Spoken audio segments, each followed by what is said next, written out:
The bridge of the Theldoran exploration ship hummed with quiet activity. Commander Vexthal stood before the main viewing screen, his three eyes focused on the planet below.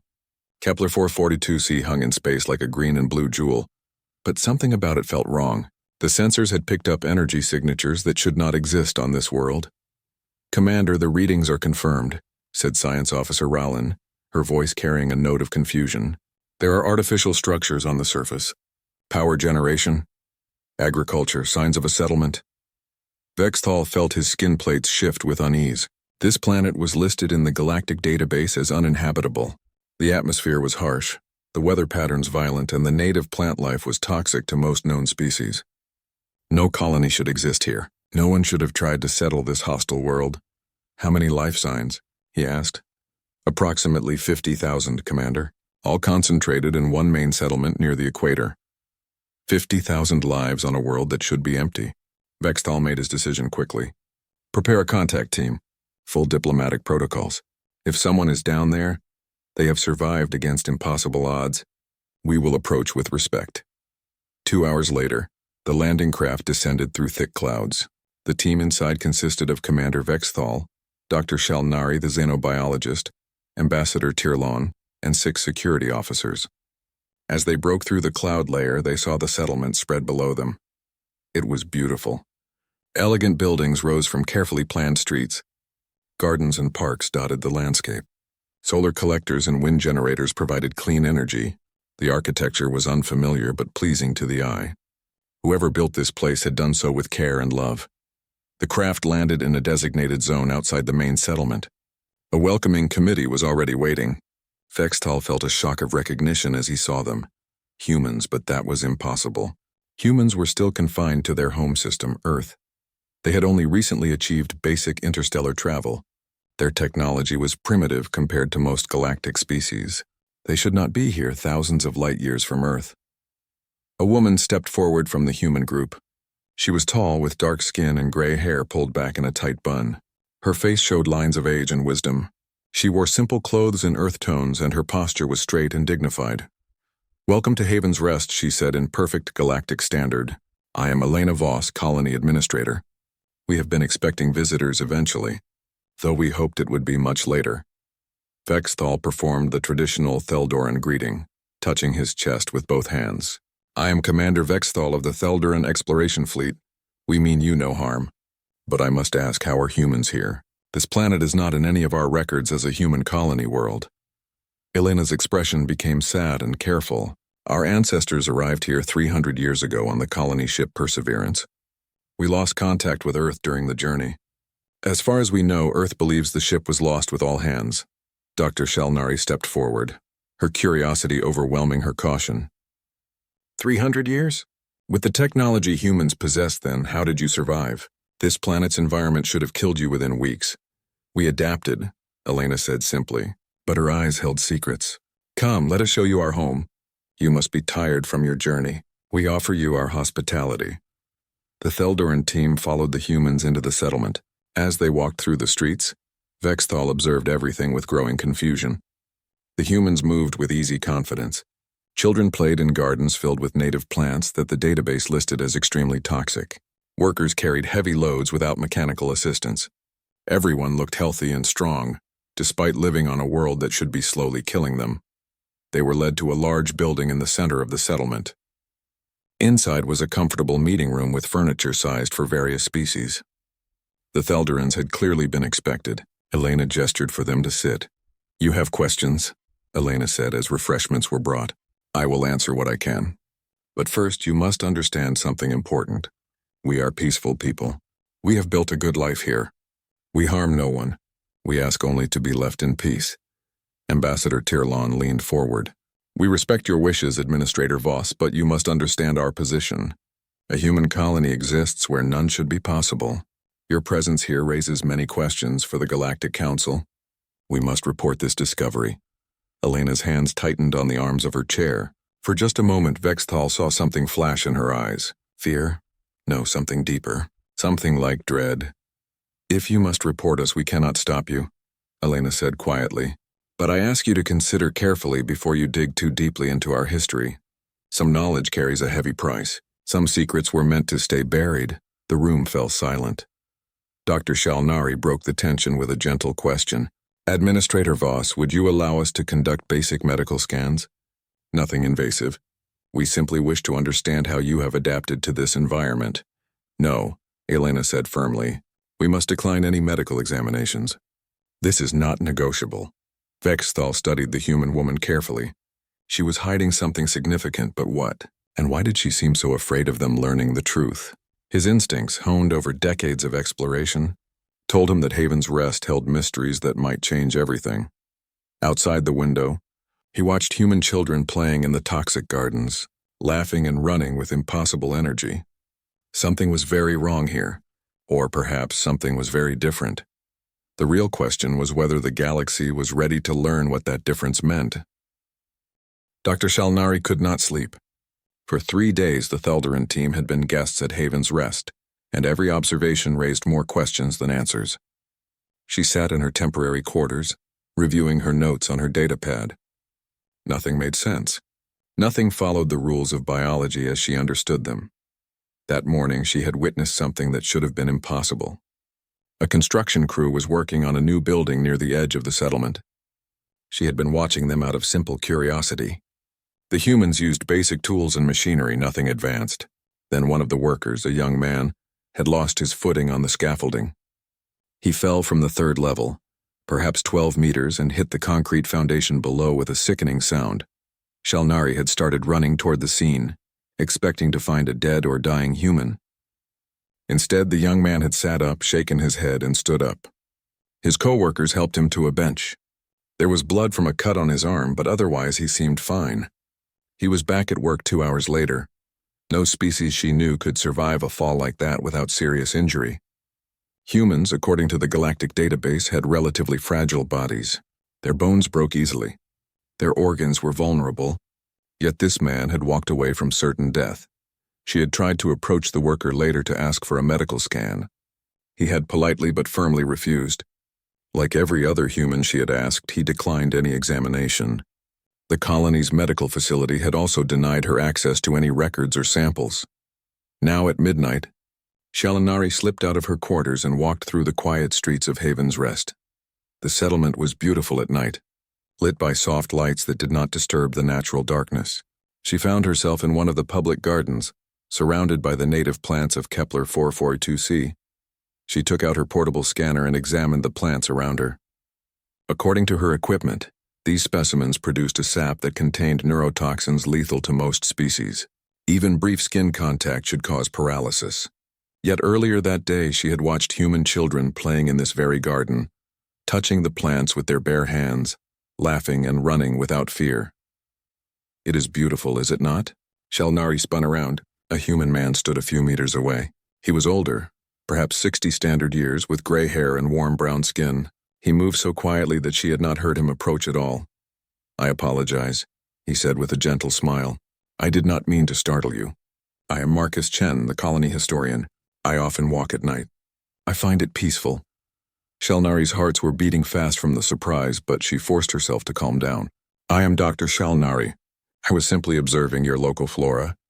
Marcus nodded and moved closer, running his hand along one of the toxic plants. These are beautiful but dangerous. We teach our children from a young age to respect them. But your children play here, Shalnari said, unable to contain her confusion. I have seen them touch these plants. The toxins should harm them. Marcus was quiet for a long moment. Perhaps we have built up immunity over generations, he said finally. But his tone suggested he was not telling the full truth. Mr. Chen, Shalnari said carefully, I have been a xenobiologist for 40 years. I have studied hundreds of species across dozens of worlds. What I have observed here does not match any known biological principles. Your people survive conditions that should kill you. You show physical capabilities that exceed your species' baseline by significant margins.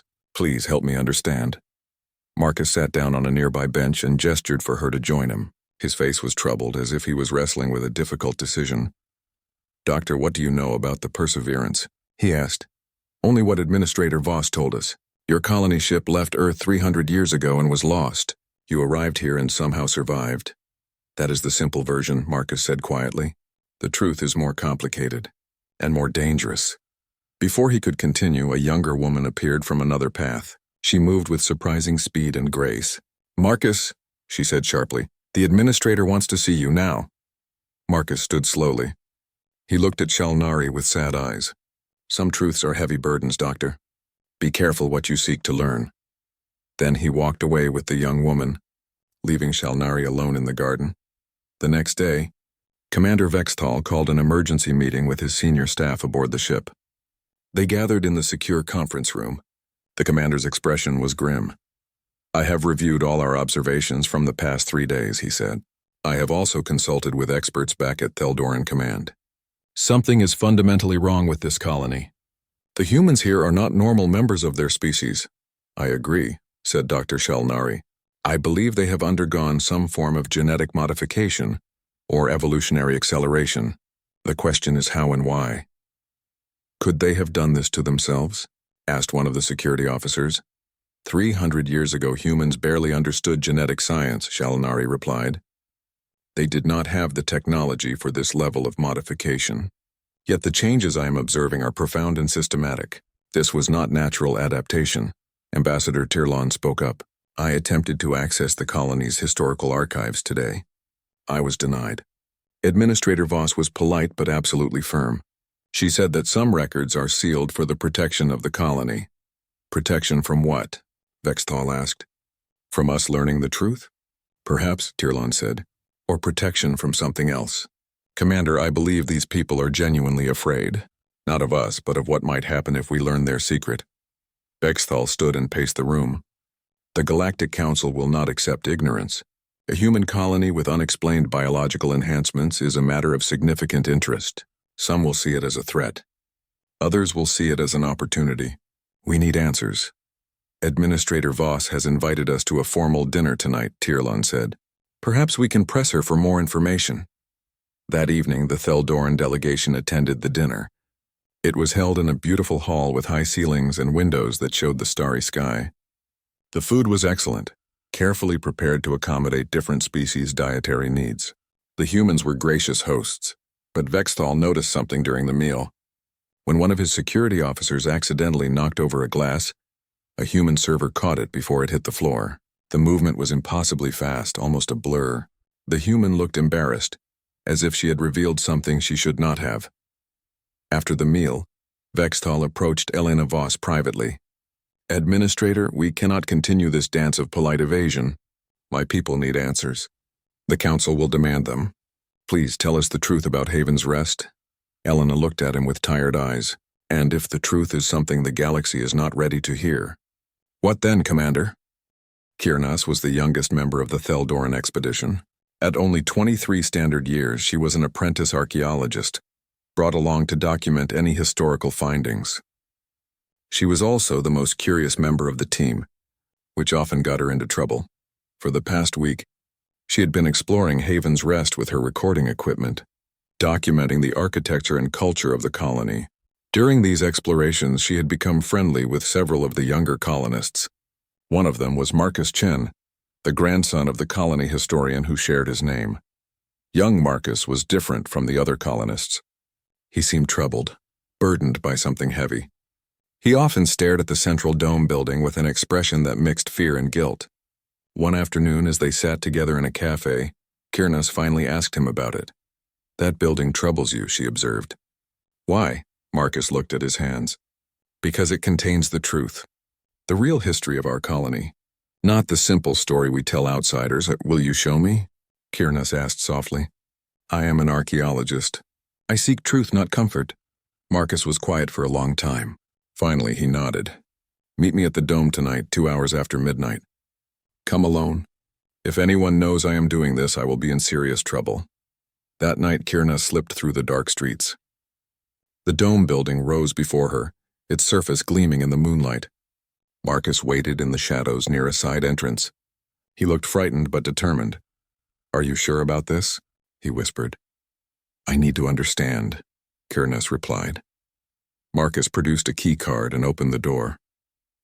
They moved through dark corridors, Marcus leading the way with confidence born from familiarity. They descended several levels underground. The air grew cooler, Finally, they reached a heavy door marked with warnings in multiple languages. "This is the Forbidden Archive," Marcus said. "Only the administrator and the senior historians have access. What you are about to see must never be shared without careful thought. Promise me you will be wise with this knowledge." "I promise," Kirna said solemnly. The door opened into a large room filled with old equipment and storage units. Marcus went to a central console and activated it. Holographic displays sprang to life, showing documents and images from 300 years ago. "This is the original log of the Perseverance," Marcus explained. "The true log, not the edited version in our public archives." He brought up a video recording. A woman in a captain's uniform appeared. She looked exhausted and desperate. The timestamp showed it was recorded 2 weeks before the Perseverance reached Kepler 442c. "This is Captain Sarah Chen, my ancestor," Marcus said quietly. On the screen, Captain Chen began to speak. "This will be my final log entry before we make planetfall. I have made a decision that will either save us or doom us. Future generations will judge me if any survive to do so." The captain explained that the Perseverance had suffered critical damage during its journey. Life support was failing. The colony ship would not last more than a few weeks. They had detected Kepler 442c and decided to attempt an emergency landing, even though the planet was hostile to human life. But then the captain described something else. During their approach, they had detected a structure in orbit around the planet, an ancient station abandoned and dark but still functioning. Scans suggested it was millions of years old. "We boarded the station," the captain continued in the recording. "What we found inside changed everything. The station contains technology beyond our understanding. Genetic modification chambers, medical bays, data archives. We managed to translate some of the data using mathematical patterns." The captain's face filled with anguish. "The station was built by a species we call the precursors. They left warnings in the database. The technology was designed as evolutionary weapons, tools for creating super soldiers, apex predators, ultimate survivors. The warnings were clear. Use creates dependency. Subjects become optimal predators. Do not activate unless you accept the consequences." Kirnas felt her blood run cold as she watched. "But we are dying," Captain Chen said.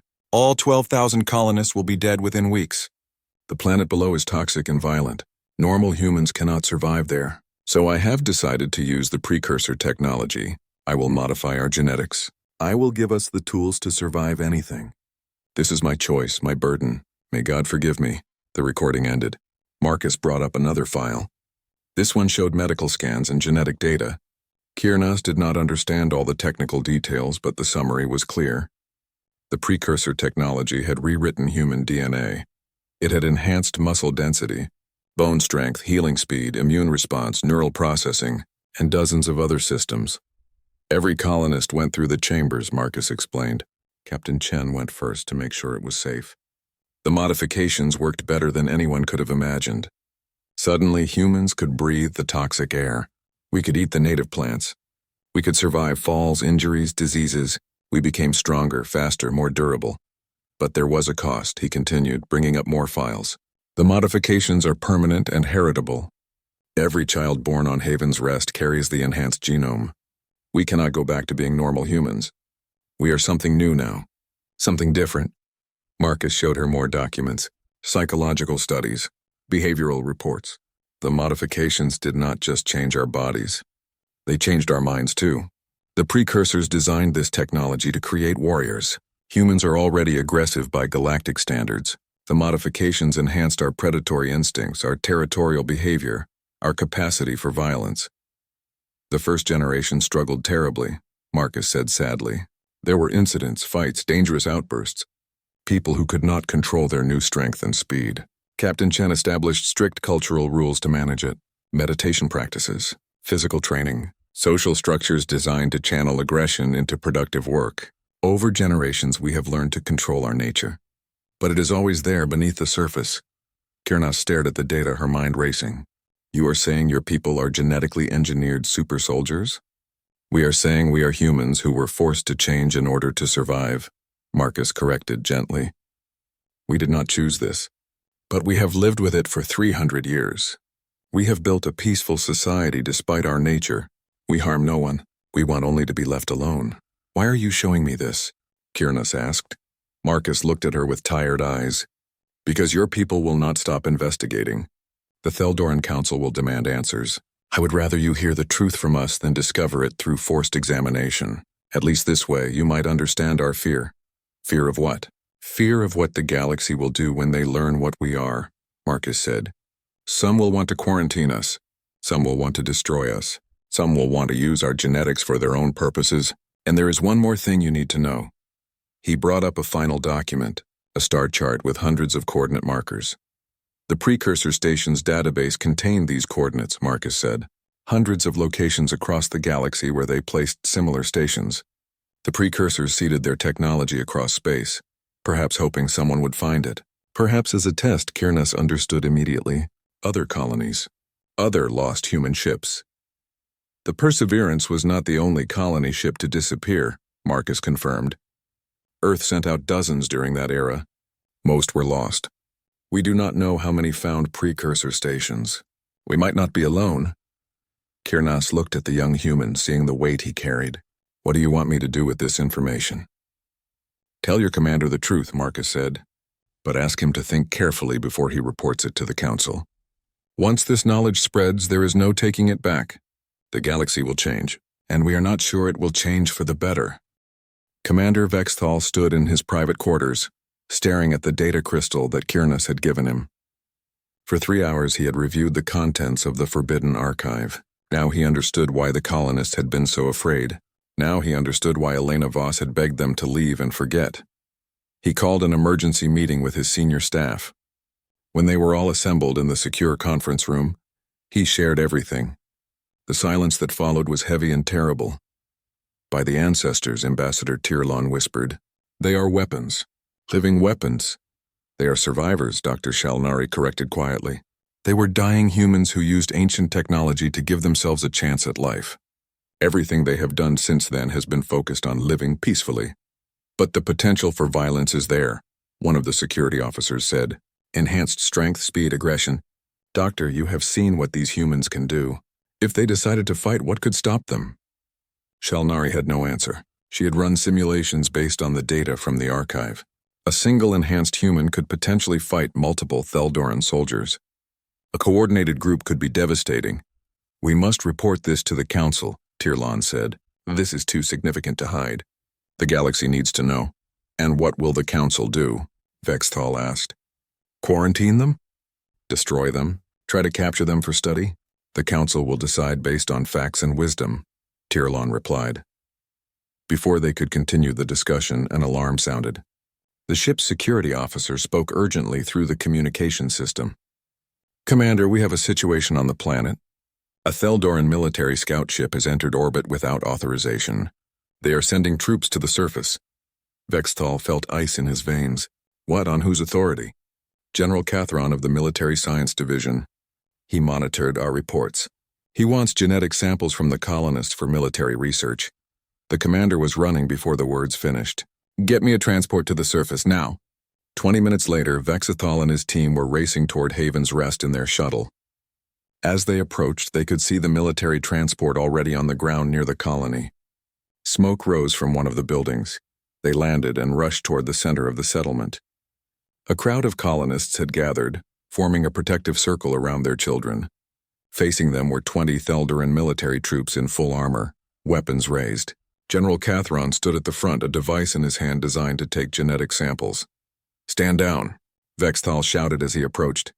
General, you have no authority here. Cathron turned to him with cold eyes. I have every authority, Commander.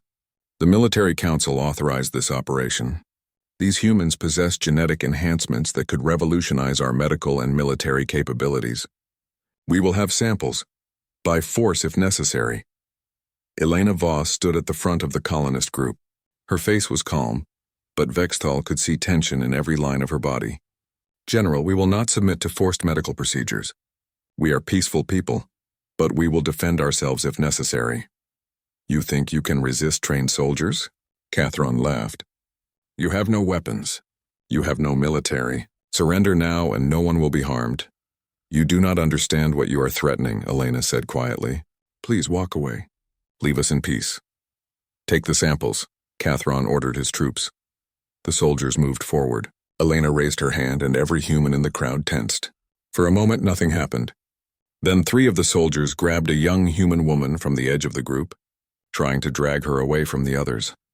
What happened next occurred so fast that Vexthal's eyes could barely follow it. The young woman twisted in the soldier's grip with inhuman speed. Her movement was a blur. One soldier went flying backward, his armor dented from a blow that should not have been possible from an unarmed human. Another soldier tried to grab her again, and she dodged so smoothly it seemed like she had predicted his movement before he made it. 5 more colonists moved to help her. They were not trained soldiers, just ordinary people. But they moved like predators with grace and deadly precision. One of them, an older man, took a direct hit from a stun weapon that should have knocked him unconscious. He staggered, shook his head, and kept moving. "Fire!" Catharon shouted. "Lethal force authorized. Energy weapons discharged." One bolt hit a human man in the chest. He fell, but his companions dragged him behind cover. To Vexthal's shock, the man was still moving, still conscious, despite a wound that should have killed him instantly. The colonists were not fighting back with intent to kill. They were defending, disarming, creating barriers between the soldiers and their children. But their capabilities were terrifying. They dodged weapons fire with movements that seemed impossible. They struck with precision that disabled without killing. They absorbed damage that should have been lethal and kept functioning. Elena Voss had not moved from her position. "Enough!" she shouted, and her voice carried absolute authority. Every human froze. "Stand down. All of you, stand down now." The colonists obeyed instantly, stepping back and raising their hands. But the damage was done. The Theldoran soldiers had seen what these humans could do. Fear showed clearly on their faces. "You see, General?" Elena said, turning to Catharon. "This is what we are. This is what we have tried to hide from the galaxy. We are not normal humans anymore. We are apex predators with human intelligence and emotion. We have spent 300 years learning to control our nature, to channel it into productive, peaceful purposes." She walked toward the general, and every soldier tensed. But Elena moved slowly, deliberately, showing no threat. "We did not choose this transformation. It was forced upon us by circumstance, but we have proven that we can live peacefully. We harm no one. We want only to be left alone to live our lives." Vexthal stepped forward, placing himself between Elena and Catharon. "General, stand down. You have seen what these people are capable of. If they wanted to, they could have killed every one of your soldiers in seconds, but they did not. They showed restraint even when attacked. That speaks to their character more than their capabilities." "They are weapons," Catharon said, his voice shaking slightly. "Weapons that think and feel. Do you not see the danger? What if they decide to leave this planet? What if they spread across the galaxy?" "We will not leave," Elena said firmly. "We know what we are. We know the fear we would cause. This is our home. We ask only to remain here in peace." Dr. Shalnari had been recording everything. Now she spoke up. "General, I have analyzed the data from the Forbidden Archive. These modifications are irreversible. You cannot take samples and recreate them. The process requires the precursor technology, which is unique and ancient. Forcing these people to give you samples will gain you nothing." Catharon looked at her, then at the colonists, then at his soldiers who had been so easily defeated. Finally, he lowered his weapon. "This is not over. The Council will hear of this. They will make the final decision about your future." As the military forces withdrew, Vexthal stood with Elena and the colonists. The young man who had been shot was already sitting up, the wound healing before their eyes at an impossible rate. "I am sorry," Vexthal said to Elena. "I am sorry that we found you. I am sorry for what is about to happen." Elena looked at him with sad, knowing eyes. "We knew this day would come eventually. Now the galaxy must decide what to do with us. We can only hope that wisdom prevails over fear." But as Vexthal looked at the enhanced humans around him, seeing their strength and their restraint, he wondered if the galaxy truly had enough wisdom for what was coming. The Galactic Council chamber was a massive dome on the Theldoran homeworld, large enough to accommodate representatives from 200 species. Today it was completely full. The discovery of Haven's Rest had shaken the entire galaxy. Everyone wanted to hear what would be decided about the enhanced human colony. Commander Vexthal stood in the witness section, along with Dr. Shalnari, Ambassador Tirlon, and young Kirnas. They had spent weeks being questioned, providing testimony and evidence. Now the final debate would happen. On the main floor, three factions had emerged. The first, led by General Catheron, argued for immediate military quarantine or elimination of the colony. "They are too dangerous to be allowed to exist," he declared. "Their capabilities exceed any known species. If they spread beyond their world, they could become a threat to galactic peace." The second faction, led by various scientific councils, wanted to contain the colony but study it extensively. "This is a unique opportunity," they argued.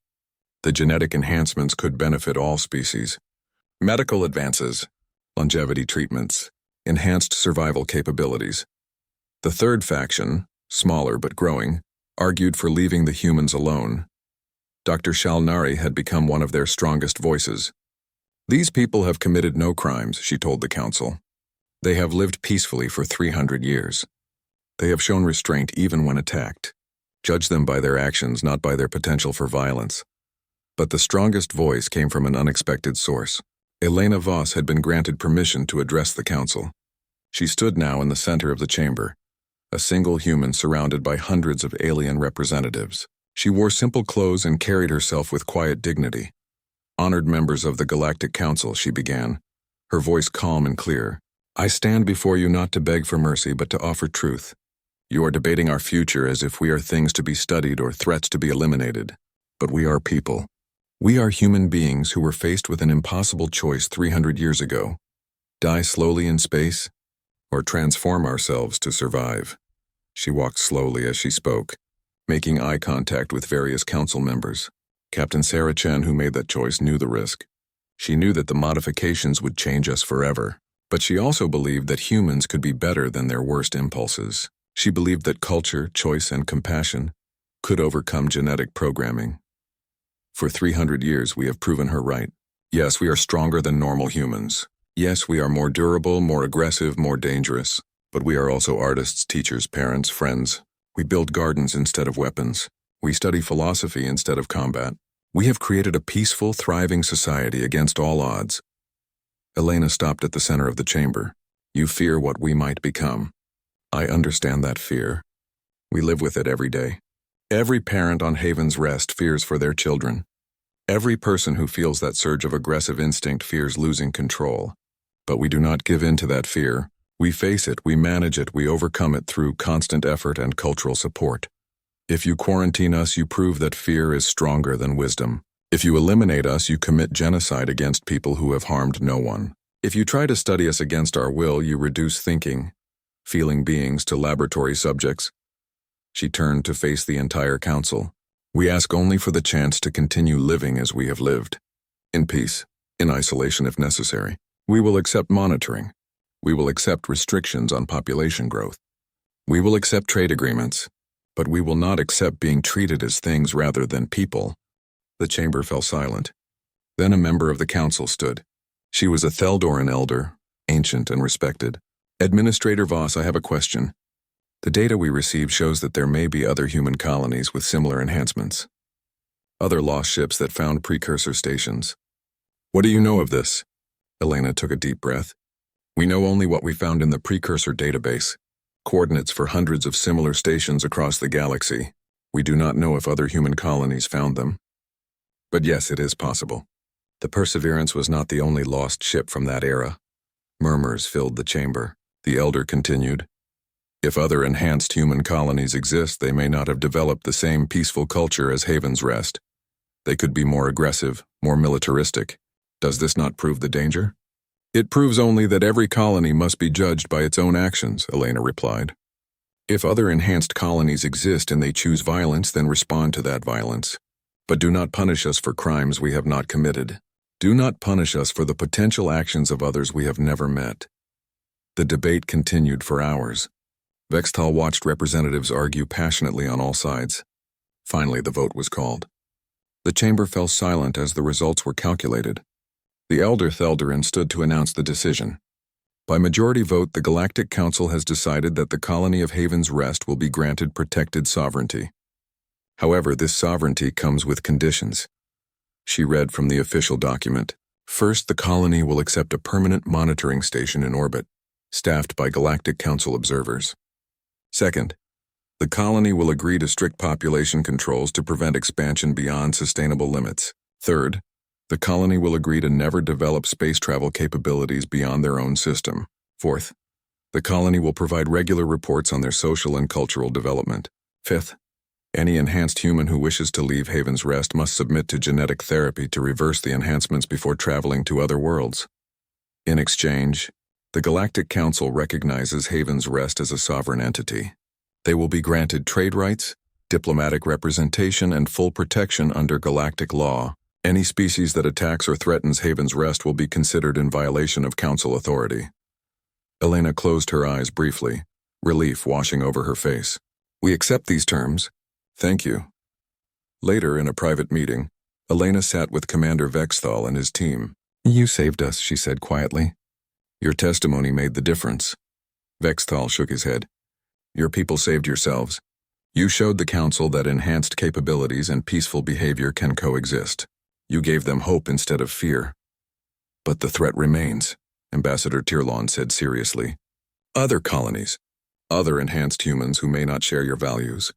I know, Elena said. We will help search for them if the Council asks. Perhaps we can teach them what we have learned about controlling our nature.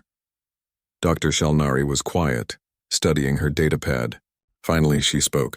Administrator Voss, I need to show you something. I have been monitoring deep space signals as part of my research. 3 days ago, we received an automated transmission. It is very old, perhaps 280 years. But the Council has only just detected it. She played the recording. Static filled the air, then a voice emerged, speaking in Old Earth Standard. This is the colony ship Mayflower. Captain Rodriguez reporting. We have discovered something incredible in orbit around our destination planet. An ancient station. The technology inside is beyond anything humanity has created. We are investigating further. Requesting contact with Earth, please respond. Mayflower out. The room went cold. Elena stared at the datapad. Another colony ship. Another precursor station. Vexthal pulled up a star chart. The transmission came from a system 2,000 light-years from here.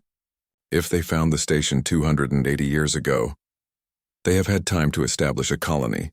Shalnari finished. Time to use the technology. Time to enhance themselves just as Haven's Rest did.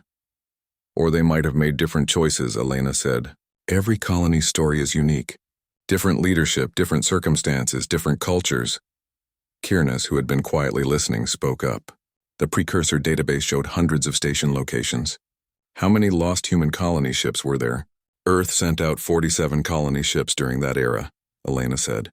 Only 12 made it to their destinations and maintained contact. The rest were declared lost. That is 35 ships that could have found precursor stations. The implications hung heavy in the air. Somewhere in the galaxy there might be dozens of enhanced human colonies. Some might be peaceful like Haven's Rest.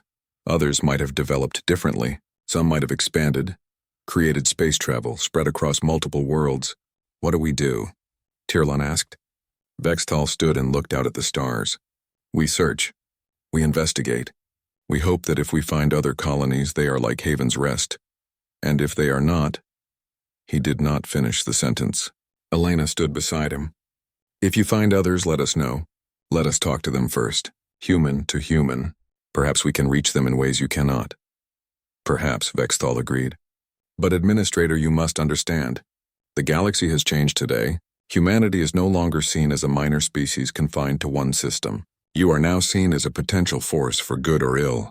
That perception will affect everything. I know, Elena said softly. We went from being forgotten to being feared in a matter of weeks. But we will face this challenge the same way we faced living on Kepler 442c. With wisdom, patience, and hope.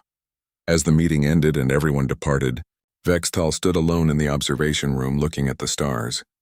Out there somewhere were other enhanced human colonies. Some might be allies.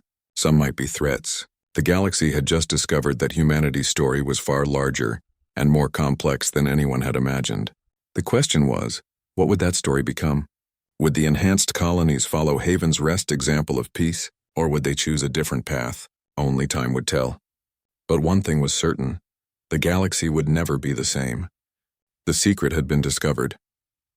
The hidden colonies would be found. And humanity, whether they wanted it or not, had become one of the most significant species in known space. The age of quiet isolation was over. The age of reckoning had begun.